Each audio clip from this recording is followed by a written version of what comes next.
The road was empty except for me and the crunch of gravel under my boots. I should have worn a coat.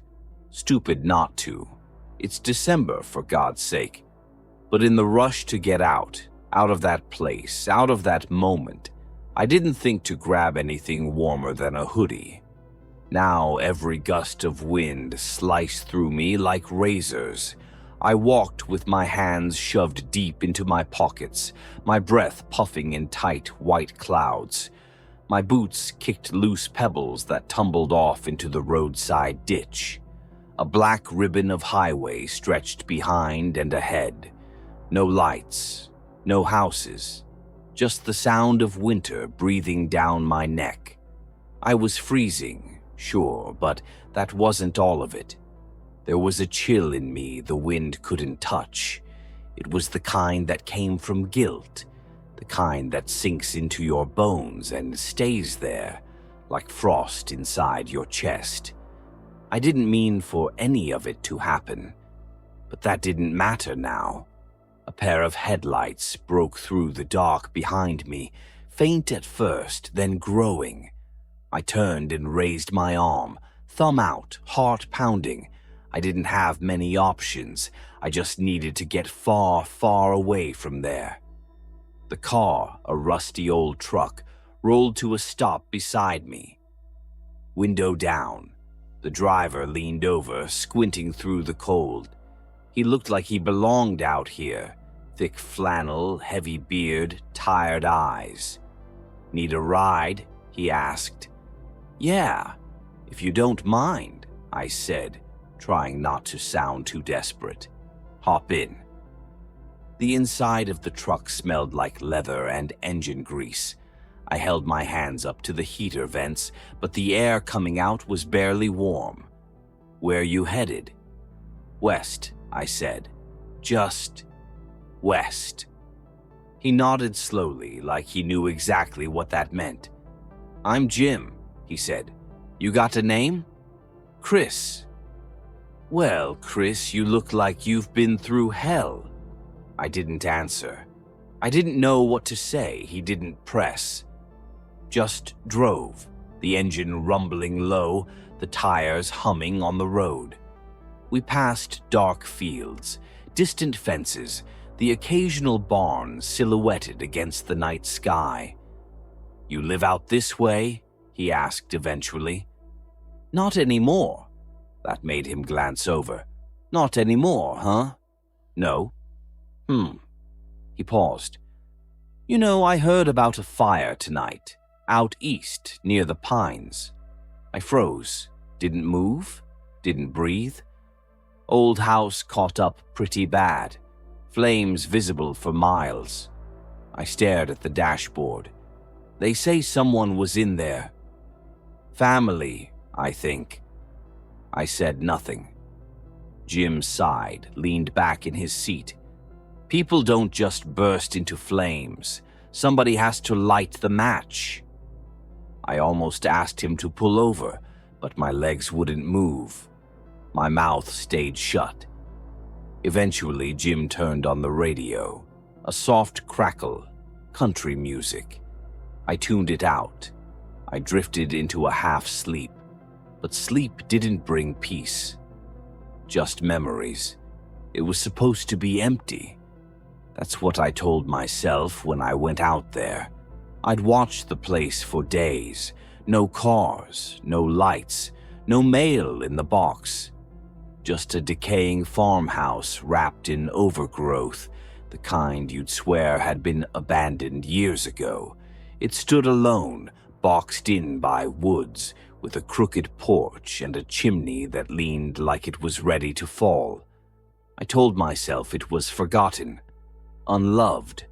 I told myself it deserved to burn. I'd brought the gas, I'd brought the matches. The wind was sharp, slicing through the trees as I emptied the can around the porch, then along the baseboards, then up the side of the house where the siding peeled like old bark. The first flame was small, harmless even, a flickering yellow thing that danced in the cold air, but it grew And once it had tasted dry wood, it got greedy. The fire spread fast, licking its way up the walls, chewing through the porch posts, smashing glass with heat and fury. The house groaned like it was waking up after a long sleep, furious and alive. It was beautiful in a way. Terrible, but beautiful. And then a light came on upstairs. My heart stopped. I saw a shape in the window. A person. Then another. Smaller. A child. I wanted to scream, but my voice failed. I turned and ran. When I opened my eyes, we were pulling into a gas station. Jim cut the engine and stepped out, muttering something about coffee. I stayed in the truck, the heater finally spitting out something close to warm. Inside, I could hear Christmas music playing faintly over the speakers. I saw Jim talking to the clerk.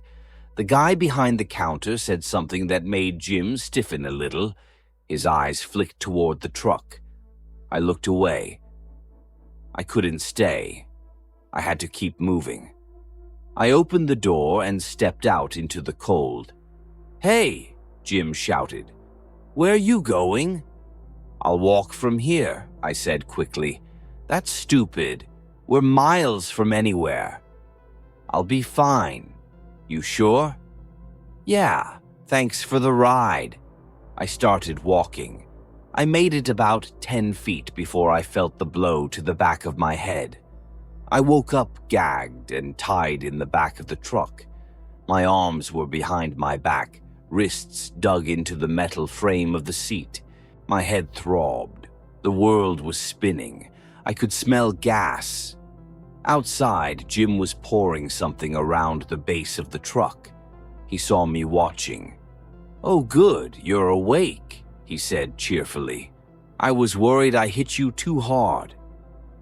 I thrashed against the bindings, but it was useless.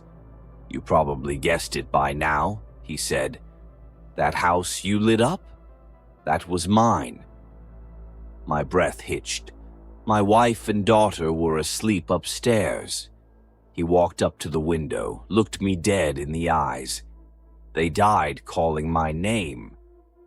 I didn't know," I choked out. "You didn't care," he snapped. "You cared about the fire, about the show, about your little moment of power."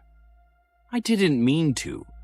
Jim laughed, not the kind of laugh you hear in bars or around campfires. It was the kind that says something inside a man broke and never got fixed. "I know you didn't mean to," he said, "but they're still dead, so now you get to feel what they felt." He struck a match. I screamed. The flames caught fast like they were waiting for the chance. Heat surged in waves. The interior lit up orange. Smoke curled against the ceiling. My hoodie ignited first. The fire climbed my chest, reached for my face. And in that moment, all I could think about was her. The little girl in the window. The look on her face. I saw her again as the fire wrapped around me. Not afraid, just confused, just waiting for help that never came. And as the pain roared through me, every nerve on fire, my last thought wasn't of escape or regret. It was of warmth. Because for the first time in a long time, I felt warm.